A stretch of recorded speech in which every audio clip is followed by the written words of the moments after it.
Mame wakwa abana mena sesa wo sha Adom TV Premotobre Kasee afeje breneti ensam no enchemo ankasa mampani adodanko akufo ado de atodwa se sia de hihye ne bibia de nakwan mu se ye mofra no won betumi asa kosuku mu ebiem ti waye ne sabusumi ye wo mu yi ede to so edu enumu de free kindergarten primary junior high school se yankwankre ene aban school nyina no eho abe akwanya ba se wo so wo mu ko school Adom TV Kasee etwaso Mpani adodanko akufo ado ede atudwa se efri busumi a ewo mu ne da etoso dunum no adesuafo a wonom ewo kindergarten primary junior high ya wonom ewo private any public schools mu nyina no wonom esan akwakotua wonom adesua so biom efri march bosome no ewo afimpinu ene aduonu nimu no ena nkoda yi eba betena afi esan covid-19 yare no a etu atese no afei enhyehyɛ ya wonom ayama SHS 1 edikosi 3 ya wonom edibeko school so no wode no so atudwa. Government, in consultation with the appropriate stakeholders, will continue to pursue a strategic, controlled, progressive, safe easing of restrictions, this time in all public and private basic schools, junior high, senior high, and tertiary institutions across the country, beginning this month of January. The lessons drawn from the reopening of some sections of our educational institutions in the course of last year have put us in a much better position to oversee successfully the full reopening of our schools. Our children must go to school, albeit safely. We are satisfied that in the current circumstances, the reopening of our schools is safe. So from 15th January, our children in kindergarten, primary and junior high, in both private and public schools, will be back in school. All SHS 1 students will start classes from 10th March, with all his students embarking on a single-track academic calendar. Their seniors in SHS 2 and SHS 3 will, however, return to school from 18th January. I must stress that SHS 3 students in all schools, like SHS 1 students, will no longer run the double-track system. The expansion of infrastructure at the various senior high schools over the last 3 years has brought us to this favorable situation. However, the double-track system will still be applicable to SHS 2 students in schools that are employing it. Students in universities and other tertiary institutions are to be in school from Saturday, 9th of January. I want to use this address to assure all parents and guardians the government is determined to protect the lives of all students, teachers, and non-teaching staff who will be returning to school from tomorrow. Omampani adodanko akufo ado ede atudwa. Biento Premotobre Kasee no so na yebekọ so a mampani adodanko akufo ado ensam no anu anwumre wone omanfo di ho enkomo no yeto so na we no efa nyina wahoden ene ensuo ye ne mampani ekasa mu no wasade ache abosomi miense da ye nimu nti bosomi we kosi march mu no ensuo ne nkane aye free ne mom hya no so se nye free mo bia ne mom womo empesiasem anase ensuo no womo emro empempensuo bi a penifo ahyehya to ho no womo sa no ene e free low income and consumers no eno ehon sam eno no amampani de to Adom TV Kasee edeba Mra ebra omampani adodanko akufo ado ene Ghanafo enyankita ho ne penyeto so aduonu baako no ena wade tu dwa say free water ene electricity a wade ma omanfo bi no wonom esan ato aso ede free bosumi ede akwakosi march bosumi ni mu na enhyehye a eda ho no enkyeremu sei ena wade tu dwa. You will recall that in our quest to help shield you from the effects of the virus, government took the decision to provide relief to Ghanaians, which included the absorption of electricity and water bills. This relief package ended in December. However, with the continuing difficulties occasioned by the pandemic, I want to state the government intends to continue to support the most vulnerable in our society. Government will thus continue to pay the electricity bills for our nation's 1 million active Lifeline customers for the next 3 months, i.e. January, February, and March. Additionally, all 1,500,000 customers of the Ghana Water Company, whose consumption is not more than 5 cubic meters a month, will not pay any bill for the next 3 months, i.e. for the months of January, February, and March. This relief package will be reviewed. Premotobre Kasee no so na yemongra yensam foforo emu na ene yegusua wenwa anadwo nkomochochen ya mampani adodanko akufuado ene yen edi yenwa na wenu eya kwantuo se ufri obi man so na wo man Ghana mu no ede na enafua enso se wo test bi nko ade ya yede ye bosese bi de ama wo na fe ya hwe se wo ho be ye odin na ye ma wo enu na de ani kan wo ho kra ne se eho kanyina no aban ne se wafa. Esa ne se aban epese COVID-19 yare no wotu ase kra edi free wo man mu ntino wono ma yenhyehyɛ ahodo bebre a wode hwɛ kwan se wono ma wo free amanone ede ba wo man mu no wo bedi so se ne be yare no entere e wo man mu eno nso ho asɛm no enkyeremu sei eno manpanyin adodanko akufuado ede mae. The following measures will be implemented in addition to existing guidelines on international travel for COVID-19 in Ghana. 1. All arriving passengers who test positive COVID-19, asymptomatic or not, will undergo mandatory isolation and treatment at a designated health facility or isolation center. The isolation will be for a period of 7 days at the cost of government. However,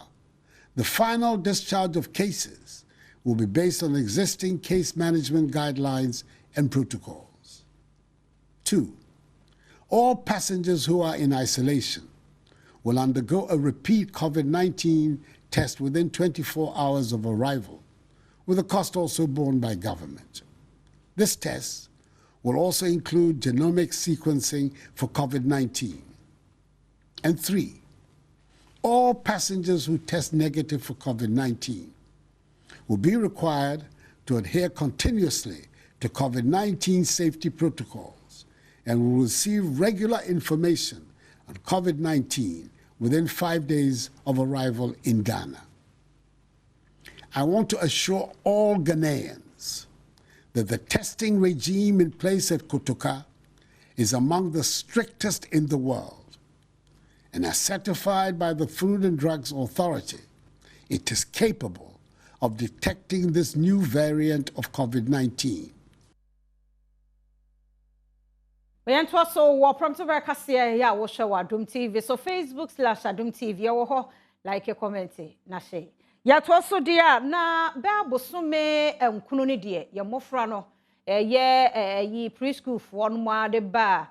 junior high school for no fa ba bi ne de wo nko school wo tifie didi ada masese kwa wo school so ana na so ye one time titi ne kindergarten for wo nkai school no kra de so nra mampani sese de aye no mofra ne da titi wo ngomasua no eho hia enti hihye nyina da na kwan mu se wo se nkra no sa ko school bi mu 15th January ya one more shase ne santi Ghana Education Service mpanifo so ne nsentwefo ahia ne dai acheche ya niam ahodo bebre a wonde aguna kwan so a eno da di pefe se eno nti ewo se mofra no obi akọ school pani a wono ene hwe GS so Professor Kwesi Opoku amankwa ne kasa mu no de to dwase se ne de nkra no wonsuku mu no ye de womo akọ womo animu biem na no no nye automatic promotion bi ne aye na mom emra dodo no a womo ase wo fia mfansua de ni nyina no no womo ka bomu e de akere mofra no ade wo bra womo eko school no musabe ya womo hwehwe na enwomasua mu nkanko no mpanifo hyehye no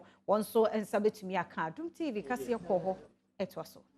enye promotion na emum no akora bia owo school mu sesia no obekọ nanim baako omom wo KG1 ombekọ KG2 omom wo KG2 ombekọ class 1 na edidi so saa de ntia ye saa hyehye no didi kan pa ne se enkwara bi edrum mra sese omuko school a omutifie enkwara atifie sisi sese omuko school so ombekọ KG ana so ombekọ class 1 no Ebi wo ho no man kwara no nkọ keji omo nkọ keji omo kọ class 1 straight nkwara yesa omo kọ school keji ana class 1 no omo ye empem ahansia omo ye be ye empem ahansia 600,000 na san kwara na yentumi mo ntra fie na omo nyini emro emfie a esese omo de kọ school ho kọ na nim baako na emom de na ese usua na wanya kwan ensua no yes also ayen hyehyeye se ubesua saade no ansa na de baabi a waduro no nso no class a waduro no nso de no nso no wasan asua eno nso aka ho me fi ase se me ye me nsa mo hweye a me kire brofo me se contact hours emre dodo a mo hia ese omo edisua de ya ye ni nyina ho enkontabuo me hu emre dodo a mo hia enti ano ne ye de eka mu ni nyina ahyem tiso yetumi emo ko school a fi January ekopim December ne akwama nkakra akra na de ama omo na de na nka yeso musua na eka mu no ombesua no na Ayento Premotobre Kasee no so na posi adwumakuo wo man Ghana mu se hyehyɛ ne bibia de na kwan mu ya woroma ye twɛn nyame ya doma 7 January ya ye mampani adodan kwa kufu ado ye to abayi no December 7th ni mu no wo so afene mu adi nsia kantam se mfie nan Ghana for de ama no ode yen ebedu boshasha asase no eho wane na bedi akire Dr. Mahmoud Baumia na face speaker na fe mahye bedwafo eye 275 ni nyina ho hyehyɛ no so wamo aye crowd director of public affairs so wa Ghana Police Service na Shila Kese abeyi Backman and den semi etuja to yeah was a bamboo jumeku ahodo no ye no Ghana Police Service Ghana Armed Forces any omo akanyina ye no yebuso a ye hwe se etitiufu a yato nsa frɛ omu nyina ye be mo the necessary protection wo baby ombeko bia baby omo beda any impost state house complex ha yes sure man for say eye daya wada any free kwada de koya wada mu nyina eye state house Accra International Conference Center Accra Sports Stadium ne Black Star Square ye Independence Square ne de ye sremo ma obi amfa ho ba bia efi se aprosifo ene bambojumekuo ye bewo ho bebre ye the crash helmet basically in fact ye according of sa area ho efi se ho ye security zones ye nim se ebeyi wo TV so amobi a hwebi nti esremo se wonni invitation card anasa wonya accredited member yesreo se memmen sa mie bebia na ya nso so ye wa accreditation a ye beba no nso so no ye nkai se COVID-19 ti ye behwe se obi a hye ne mask na ye be enforce protocols ne strictly nti ye ba na ye be yesa ye police clinic ye be setting up wo state house ho sa na Ghana National Fire Service nso so e be setting up fire stations na say emergency bi ba omo aye afei enye security nko na police ye be ma ye be sen play ceremonial rules any say state sword bearer no eye prosipani sa na police band nso so ebe diagro na police mounted squadron eye yen prosifo yen unit na etiponko so no mo nso so be perform escort duties na ya sen aye motoke de be fefe so bi antena fie na onhwe TV so memo obi a men ha bebia if security nhyehyeye na ya no ma ho kwan na ye nam kwanya yi so esre o man for say 7 January 2021 sa emiaye ya kan ebe security zone enti entena fie na ye nhwe woni invitation card memma ho ye be ye bambo niema ni nyina ma na ye kama na ahye o man yi mu democracy Ewuswa ye wo posi adwumakuo no nsama hodo a wode to dwa no nso emo na wuyi die 7 January wo mbeye no nso a wo manfo yankase ya bambo mo nso no bamoko mpanifo ide atodwa se wo mo ne security agencies ahodo no aka wo ho abomu a wo mo de be ma manfo a enye se bia 7th no ho bambo ne mom ya bambo ho hyehyɛ nyina no na wo mo etoto na we wakasa edema IGP no amu James Oponboanum na director wono na hwɛ eye technical so ye COP Samuel Money and I want so den semi etudwa Ojina Posi Adwumayɛkuo no anemu akasa ɛna ɔpanyipa wɔda Posi Adwumayɛkuo no IGP James Opombo no ɛne Director General in charge of Technical in the Police Administration COP Samomoni editu dwa sɛ Posi Adwumayɛkuo no ayɛ krado sɛ Ghanafoɔ a wɔbɛkɔ wɔn nnwuma so ɔbɛbɔ wɔn nnwuma ho ban na afei nso waboa ama asomdwe abɔ ɔman yi mu afei nso wɔsade to obi bi a wayɛ n'adwen sɛ wɔde basabasa yɛ ɛbɛbɔ ɔman yi mu sɛ wɔntwe ne ho mfiri saa adeɛ no ɛsiane sɛ saa nneɛma yi ɛnenam so a ɛtumi ma yɛde obi ɛkɔ afiase wɔde saa nsɛm mu etu dwa wabra ɔne Adom Kasee amaniboni Christiano Forikuma ɛtwetwe nkɔmɔ ɛwɔ Bunapuye mantam mu. I want to state that together with the other security agencies, we have put up a concrete plan and adequate security measures to ensure that we will continue with a peaceful atmosphere which is devoid of any security breaches. I therefore want to use this occasion to sound a word of caution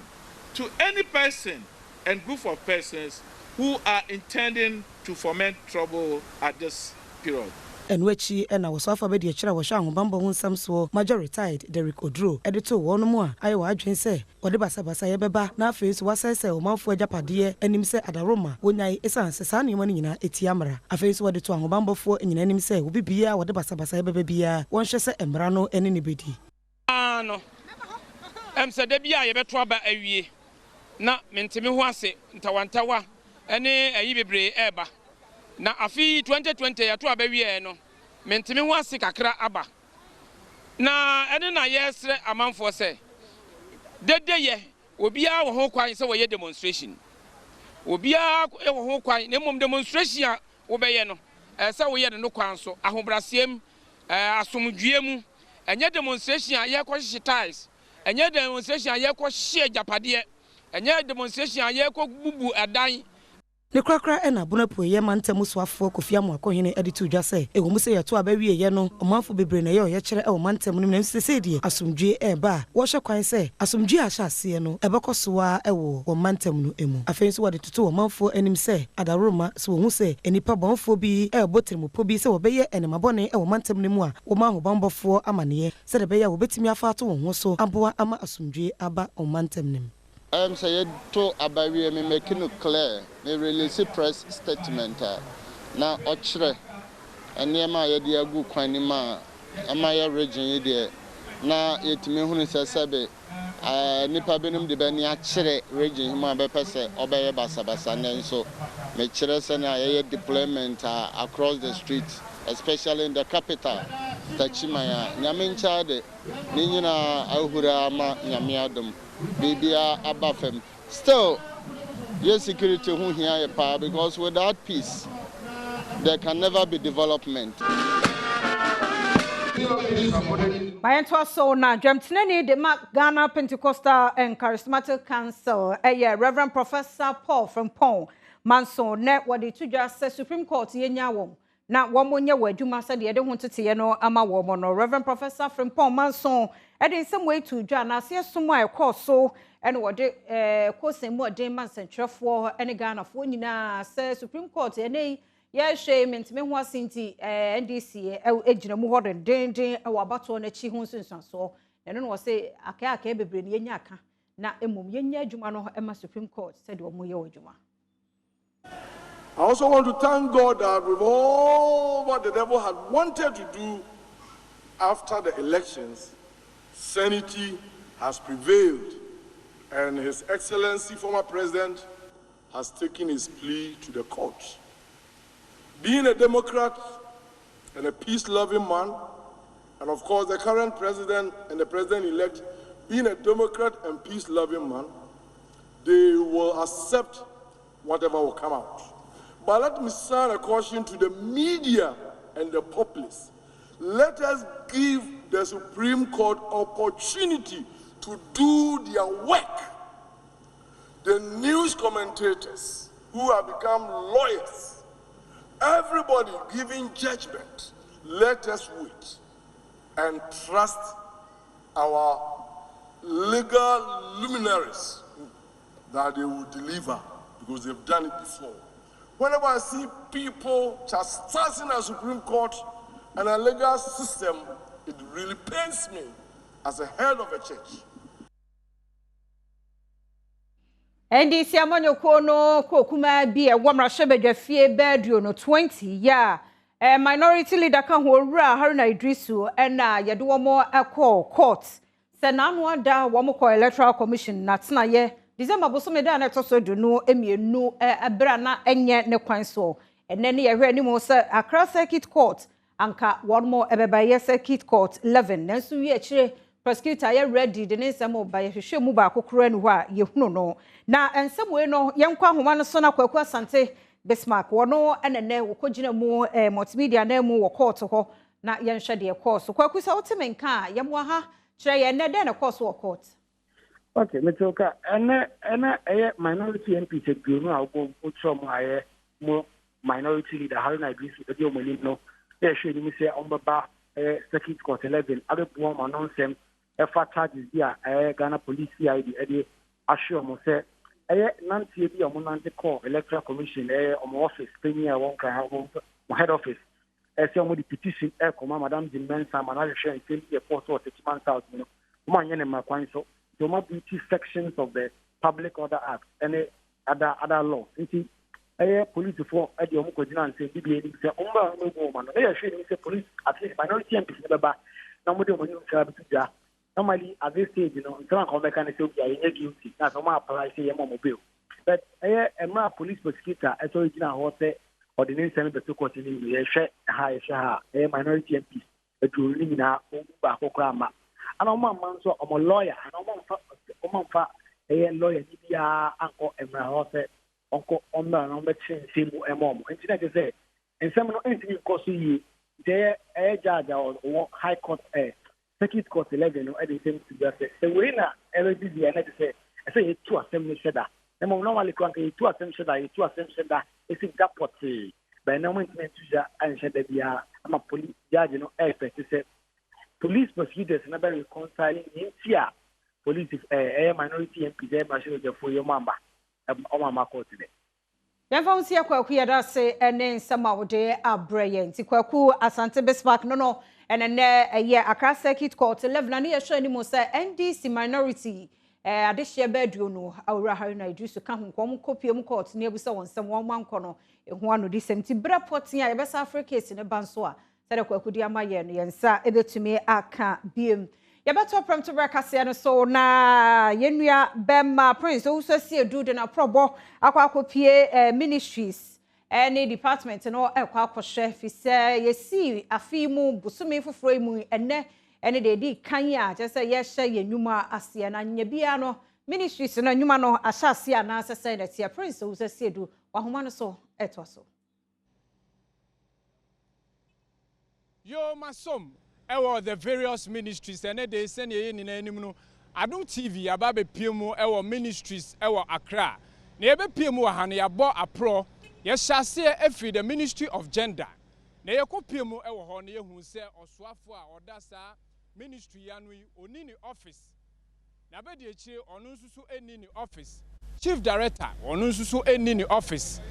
eye ni PRO onu nsusu ye ko piemu ho no onu nsusu ema medu office ye free ho no ene ye boy yakatem e call the Ministry of Employment e ho susu ye kodu ye no ye hu se osoafo a oda sa ministry ya no onu susu ema me piemu e wo office ni deputy minister ema PRO pe ana no no office in a receptionist ene nkrophobia woni ekeka ho ye free Ministry of Employment ene ye to aso e call the Ministry of Water and Sanitation e ho susu ye kodu ho no ye hu se osoafo a oda ministry ya no onu nsusu ema me piemu e wo office ni deputy minister onu nsusu ema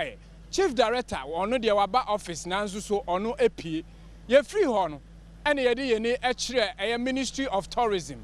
e ho nsusu ye ko piemu e wo ho no ye hu se osoafo a oda sa ministry ya no onu nsusu eni ho ni deputy minister onu ye mrahye bedwani e ba beto ye e wo ministry ho no ba ye no onu kra no wanche e wo office no kire se oni mrahye bedwafo e wo meeting bi nti onu nsusu ekọ ye fi ho na ye ba Ministry of Trade and Employment ye ba Ministry of Trade and Industry no e ho nsusu ye ko piemu ho ye hu se minister owo ho no onu nsusu eni ni office ni deputy minister eni office deputy eye ni chief director ensusu ni office receptionist ene nkrofo kakra bi ene wo ho me ne ukase ye gusua ebo apro na aprobo nim no dodo na na ehu se omni office ansa na me bedu he me call the Ministry of Science and Environment eho de ye kopie mu ho no ye hu se osoafo wo ho no Dr. Frimpong Boatin ono de na owo office na emom ni deputy minister ana ono oniwo a ono nsuso ekomra hyebedwem na asembisa ne se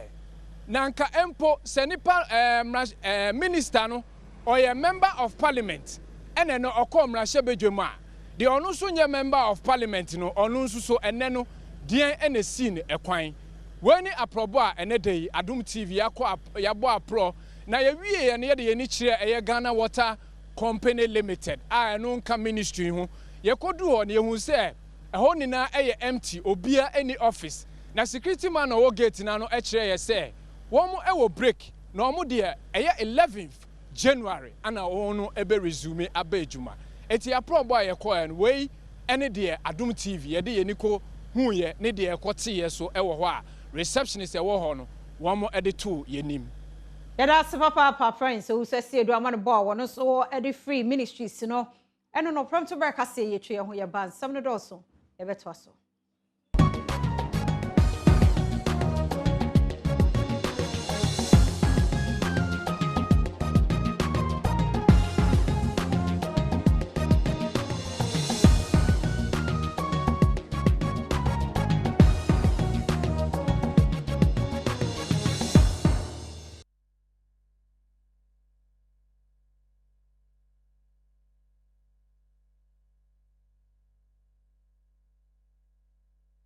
Mamemu akwa bana mena sesa wugu social Adom TV Premotobre Kasee Midday afia amankwa tamaklu mamento aso mongra ye ensam no emu na aban afa Ministry of Education so ne Ghana Education Service ya ye hwe ni mo se Nadia schools ahodo no nyina no ansa na 15th January no ebeduro no na chese ye spray ho no nyina na sa abo bi kura ta ba bi covid bi kura hye ba bi a ye yi wo nyina kwa ewo ho na Zoom Lion Ghana Limited adwumakuo na ban e de contract yi ahye wonsa e ho nsam Adom Kasee edeba.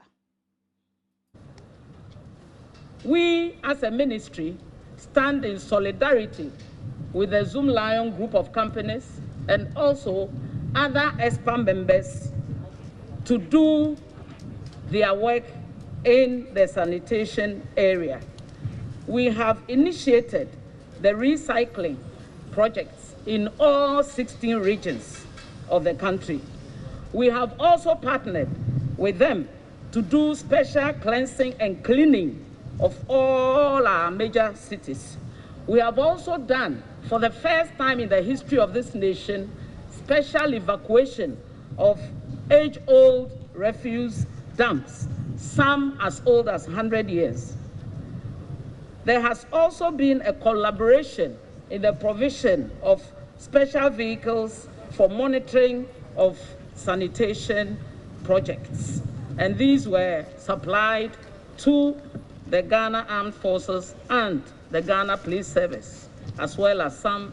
MMDCs to do their work. We are particularly happy that His Excellency, through his ingenuity and his compassion for the vulnerable, he has extended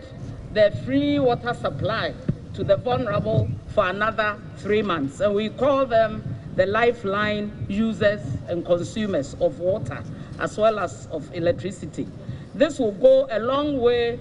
to heighten their hygienic practices and make sure that this epidemic is prevented in their midst.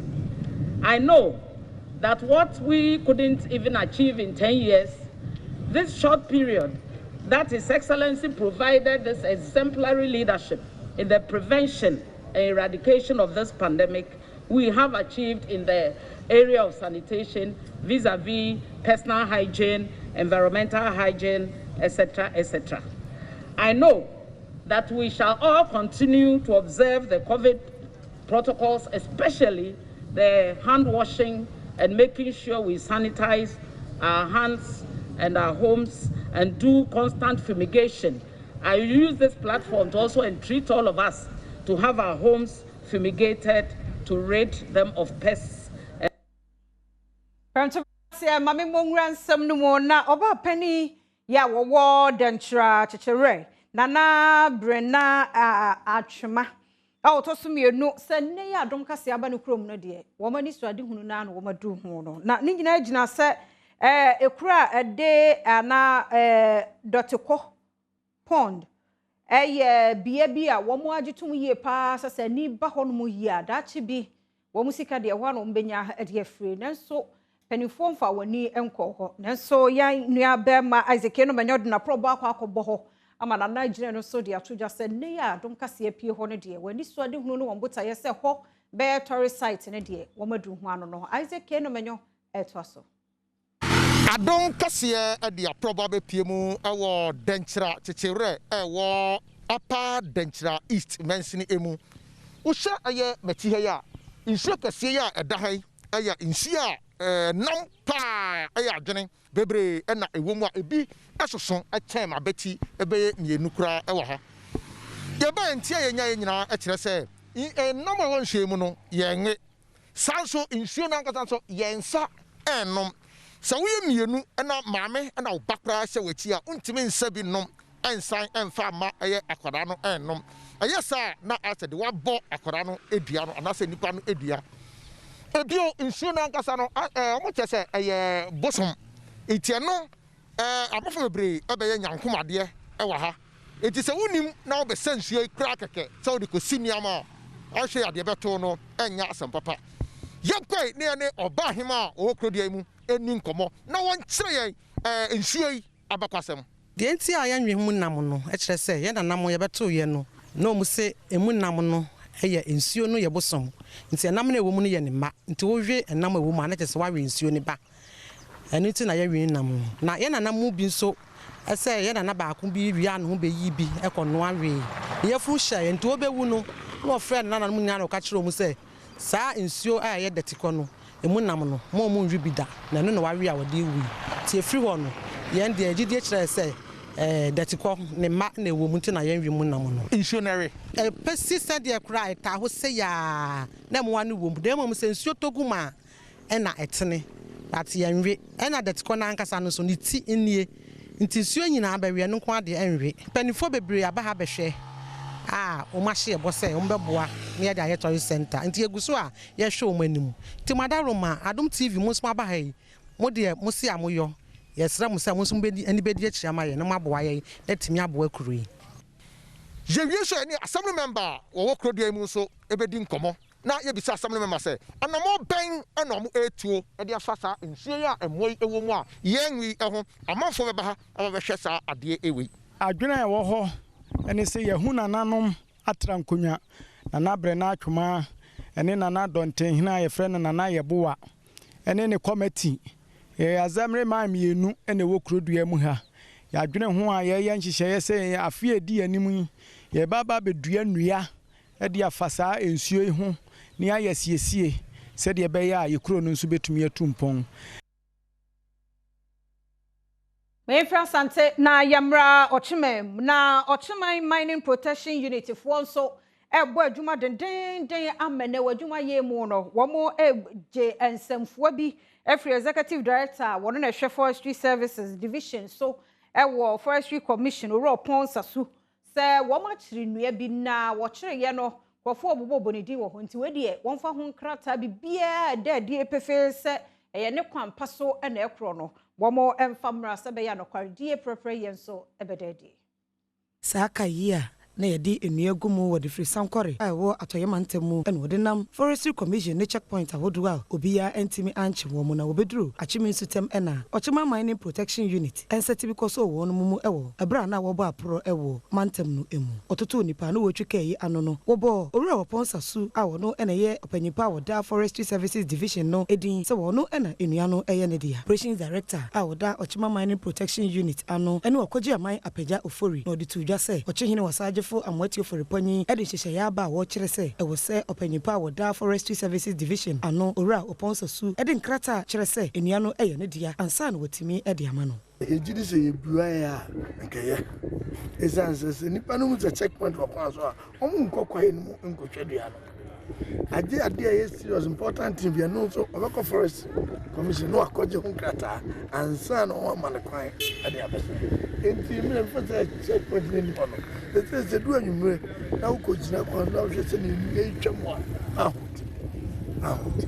die ombo opinion process edi ni Kaya enuano egumuno sesei odeka no akwakosi ofaripani fie anim ho no mu a wo hwe se obenya nkrata no ansana ode ama wo no mu se enue ya womanfo efa kwambone so esesa koyi eyade a ekosopa e wate wakwayem ene kwaya wodo a etwahia e wo mayimu emu enoa enenam so a ema Ghana ekwaye ho nsem no enkonkan efiri obibo bosumi nim afempinu ne aduonu mu ena saa ne mayi akoso a sesei ama wo chema protection unit eni abriye pa wo hwe kwan se obibia wo fa kwati kwan so ede enua atwifa checkpoint ahodo yi mu obetimi akere no na emrano ene nadi jana jono ene intadede sakai alodunia ndi ejira no emo ojira ebuza se nua no odife no so odife sankore boss no na ebuza na nkrata yo odinua yi eba no kra ye wono ana seto ni krata first for so mra wo mu no se wo lodu na krata en crowd ya eze ade no wakobia ndi ye se ye de down se ono asomaye ndi omyemre na onkofa na nkrata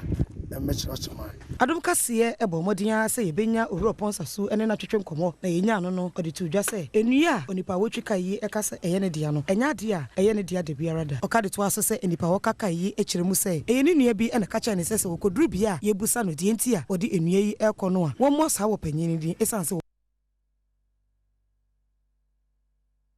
Mayen komrashe bedwafiem na make say no mrashe bedwafo afriase ya womo ye registration adadafo ene womo afei ne yato aba ayi womo no na ba no mrashe bedwafiem ama no body a abedne gwa asante asiedu on eton kra no bre wo zoom ye ne di nkomo ya hwe de ekwa aba sauti enka me ehunu de ekoso Parliament House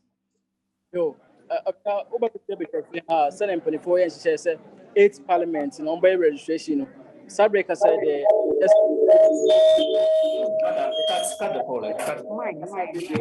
de registration so far no best members of parliament makumako oha ene enan anatima registration say ya Sabre akabese MPs be 171 and bebe registration sena wohwe background is say ultimate sabedwafo no omo ha omo ye registration na ensem kakra wo mu ni say MPs ni bi bai no omo tran hasa processes in the go omo ba be 7:30 am and so basi Sabre Kasee anya dia bebre atima go through process no nyina omo say internet na on betimi I enter na say omo details in website na omo details ni busu no anya dia say internet ni fast nti ama processes ni ne mani na ayesu a Sabre Kasee de MPC ni wo ha omo hope say omo nyina omo betimi aye registration kosi ansana 6 January 2021 and na deadline na 24 at ho say MPC ni na betimi register it Sabre de wo hwa MPs na kabe 171 and omo betimi I go through the process no to omo wo ha omo tete ha obia twen say ebedru ni so na betimi akokoye registration no afia we know dan chen so Sabre Kasee de ade say ye wa twen say parliament for public affairs department e o man pani swearing in office 8 parliament swearing in so ye wa twen mu say abedwafo no enche bi press conference say ya eden hihye ne niam a mpanifo de go apron so say MPC om swearing no be successful na say niam ni protocol ne niam om de go apron so no om de ni na beto central for no ma hwe so far processing sena etiko onya MPC ni bi wa ha mamene ebimuntwe adwetwe nkomo kakra wa ha honorable Queensta MP mama from Aguna West Aguna East wa ha mamene ni twe nkomo kakra honorable what about your registration and what start the process na cost is here maybe more than 1 hour. Meanwhile, the only thing I've done is my phone forms. Because travel picture, I have a number 77, and they are now at 71. process is too cumbersome. So I've done it. This is my third time, so I've done it. But this year, they said they've added too many things. Everybody is asking what, I mean, those details. I mean, like the other year, but because everybody is doing it, we also have to do it. But I'm actually. Now, Momo incumbent MPs, you know, I don't know details. Exactly, and the same details anyway, and they've just added a few things. So they would have updated it on my end, but they are not doing that. And really, you know, like chamber or be our how up when they don't back Saturday, which was better, but and it ends now. And you know, everybody is trying to send the over here, but we are here. I'm hoping that in the next 1 hour, another 1 hour, I'm praying. Okay. Yo, yes. Onunya for any say, Adom, honorable, honorable recuperate. I mean, any trick of Mokakato and Sana, Major Honorable, what go through the process now? Process in a course sense, say our. Well, compared to last 4 years, I'm saying we are cumbersome, and we've been asked to do online. We are online now, but do now, no, we are online now. And you may also feeling you may have to get them from elsewhere. I had the may be so the Baha, or may hard copies. We travel to the Baha now. The Guswam is now deadline or by Wednesday, and I say no, we will GDSL better register Sana process 9 days. Oh, very well. Midday they are by close of today. They're not maybe my court through process my online. Me traffic to everything. Omo upload and your it said we are Medine, our date of birth, this is by close of day. Now the donor at Yo, and so I feel on your for rights, we could be on the deputy minister for labor and employment. And I'm in the tune, Must say, Omugusua process, Must say, I'll be a registration, ever has to say. And see, so far, we pay her registration and Omugusua Moya, what can say? So we are on the coaching by Hona face. So, Jumadia or Hono, and for the best chefs on Sana. 7 parliaments, and I say, and Yamam, we are moving near Korea, and Sanibia swearing in of new 8 parliaments, that's me about so and see, so far the parliament registration and affair, the Gusacoso, our Hassia. Papa, Abednego, Asante say, do not parliament, dear coastal registration, you know. What do you want some about numerous before Bemubium, so I said, it's Tibia or the Bebre. And you will be a dollar money at the Cassiano bro, you cheer who you bar, ever twasso.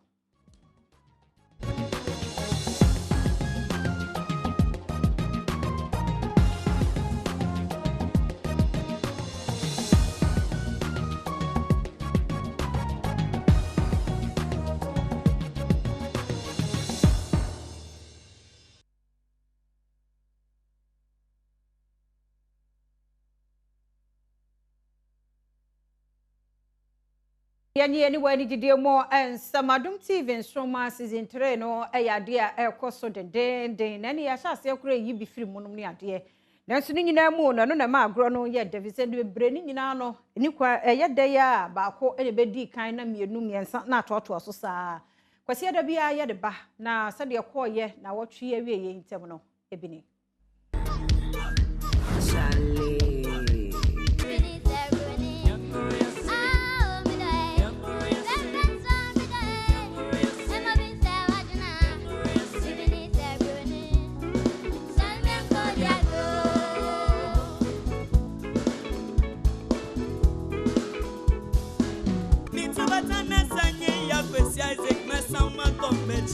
every second to Ryan, nature and oracle. It's into it, the chair was swallowing. Give me chair and power. Was so by echoes bravo. And a Biaco Matio, or down with me, a man, or be a sin or be a to the so or drama or be a far or down me a money, a machine.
adenti na wasa kwasia da uyi wa fidie free ha kohwe bibie mesra nkura ne ne Nsoroma season 3 na wo hwe na moto o wan to de na yeyinu anka so obi aye bibie ni so ate ti kwasia da bia anwumre no num utu TV na chi na gei wo hwe Facebook ya da mo Elizabeth Ferguson wa ha Kojo Asampa Furniture Works so wa ha na David Techimenson Abdul Farouk Malik ya da munyina se mo de mo comment by bi de afia mankwa tamaklo Martha Printel akwade editor McBride na director ya na fe camera for akua echa oyi akwan se wa papa bi prempe wo munyina na Paul hwe sound no na set obi ayira mo se ye ko na gudie mu nsem atwaso